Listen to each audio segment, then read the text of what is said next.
안녕하세요. 글로벌 경제 리포트입니다. 어제 증시는 초반 소폭의 하락을 보이다가 보합으로 마감하는 모습입니다. 먼저 증시 현황 보시게 되면은 다우산업이 0.13% 상승한 반면 기술주 중심의 나스닥도 이 초반 하락을 보이다가 낙폭을 줄이면서 0.45%로 마감하는 모습입니다. 자, S&P 500도 어느 정도 하방에서 출발을 하면서 장중에 낙폭을 줄이면서 0.4% 보합 수준에서 마감하는 모습입니다. 현재 미국의 정치적인 이슈뿐만 아니라 파업 이슈까지 증시에 도움이 될 만한 이슈보단 악재가 많은 그러한 시장입니다. 자, 유가의 상승과 금리 수익률 상승까지 겹치면서 증시에도 좋지 않는 그런 모습인데요. 특히 이번 주에는 경제 지표에서 내구재 수주와 개인 소비 지출인 PCE 물가 데이터에 대한 향방도 우리가 지켜봐야 될 것 같습니다. 거기에 2분기 GDP까지 발표가 되기 때문에 이번 한 주도 변동성이 촉발할 수 있는 그런 시장이 될 것 같습니다. 오늘도 종목별 현황을 보시게 되면요. 먼저 눈에 띄는 그러한 종목들이 있습니다. 애플도 어느 정도 소폭적으로 상승을 보인 반면 또 엔비디아가 이후 장중에 하락을 보이다가 어느 정도 상승을 하면서 1.47% 마감하는 모습입니다. 특히 종목별 현황에서 보시게 되면은 엔비디아와 아마존이 다른 종목에 비해서 더 초록한 모습을 보여주고 있는데요. 어제 인공지능 전망에 대한 낙관론이 다시 한번 나오면서 관련된 기업들의 주가가 상승을 해주는 모습을 보였습니다. 특히 온라인 메가스토어 아마존의 주가가 인공지능 회사인 에스로픽에 대해 최대 40억 달러를 투자를 하기로 합의를 하면서 어제 주가가 상승하는 모습인데요. 자, 최근 들어서 이제 아마존은 AI 인공지능에 상당한 양의 돈을 투자를 하고 있는 모습입니다. 자, 그렇기 때문에 인공지능에 대한 추가적인 계획과 추가적인 투자 움직임이 한 번 더 나올 수도 있는 부분인 것 같습니다. 자, 최근 들어서 아마존 스트리밍 서비스에서 이제 광고를 보지 않기 위해서는 추가적으로 또 2.99달러를 지불을 해야 되는 그러한 상황입니다. 자, 구독자들이 일부 광고를 이제 시청해야 되는 그런 상황인데 유튜브 프리미엄 서비스와 같다고 보시면 될 것 같습니다.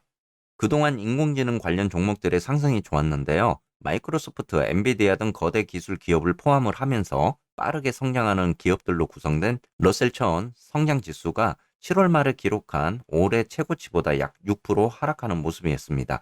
자, 그래도 한숨 돌리는 것 같습니다. 이 지수가 인공지능에 대한 투자자들의 열정과 분석가들의 수익 추정치 상향 조정에 힘입어서 올해 현재까지 24%의 상승률을 기록하고 있는데요. 최근 성장주 하락의 또 다른 요인은 바로 채권 수익률 상승입니다. 최근에 10년 만기 국채 수익률이 상승을 하고 있다 보니까 미래 이익의 가치가 낮아지고 있는 모습이죠. 자, 기술주 중심이던 아니던 간에 이 성장 기업은 대부분의 이익이 수년 동안 나오지 않을 것이라는 점을 기준으로 가치를 평가를 하고 있는 부분입니다.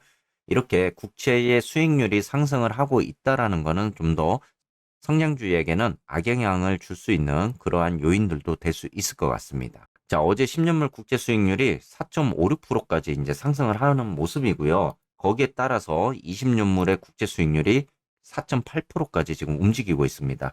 제가 여러분들께 이제 TMF 관련 이야기를 드리면서 20년물 국채 수익률이 정말 농담 삼아 여러분들께 5%까지 올라갈 수도 있겠다. 이렇게 몇 달 전에 이야기를 드린 적이 있거든요.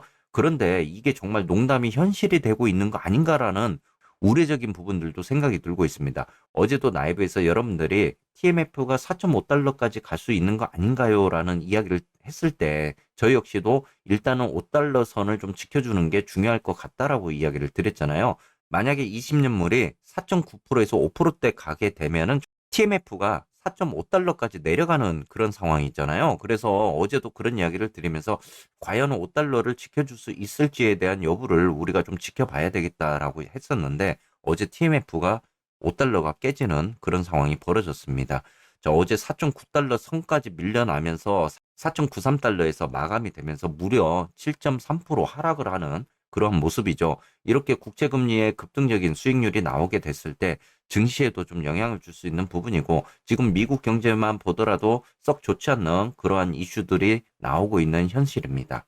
오늘도 차트 한번 보면서 간략하게 이야기 한번 드려보도록 하겠습니다. 먼저 테슬라입니다. 자, 테슬라가 일단은 중국 판매 감소에 대한 이슈가 나오면서 자, 지난주에 주가가 하락하는 모습이었습니다. 자, 어제는 여러분들께 240달러에서 242.5달러 이 구간이 좀 중요한 그런 구간이라고 이야기를 드렸습니다. 자, 1차적으로는 반등이 단기적으로라도 나올 수 있는 그런 구간이라고 이야기를 드렸고요. 자, 어제 240달러대까지 밀려나면서 제가 이 구간 내에서 굉장한 싸움이 일어날 거다. 이렇게도 이야기를 드렸던 구간입니다. 다행히 240달러를 좀 지켜주면서 단기적 반등이 나왔죠. 어제 소폭적으로 0.86%이 상승을 해주는 그러한 모습입니다. 246달러에서 어제 종가가 마감이 됐기 때문에 지금으로서는 이 단기적 반등에 대한 구간들이 계속적으로 또 일어날 수 있는지 좀 지켜봐야 될 그러한 구간인 것 같습니다. 자, 테슬라 같은 경우는 이제 하방 쪽으로 내려오면서 EMA 지금 120선의 지지를 받고 있는 구간이죠. 아직까지는 시그널이 완전히 터치를 하면서 내려오는 구간은 아닙니다. 그렇기 때문에 여기에서 V자 반등이라도 다시 보여주면 좋겠지만 이후에 한 번 더 저항대에 막히면서 내려올 수 있는 그러한 구간들도 될 것 같습니다.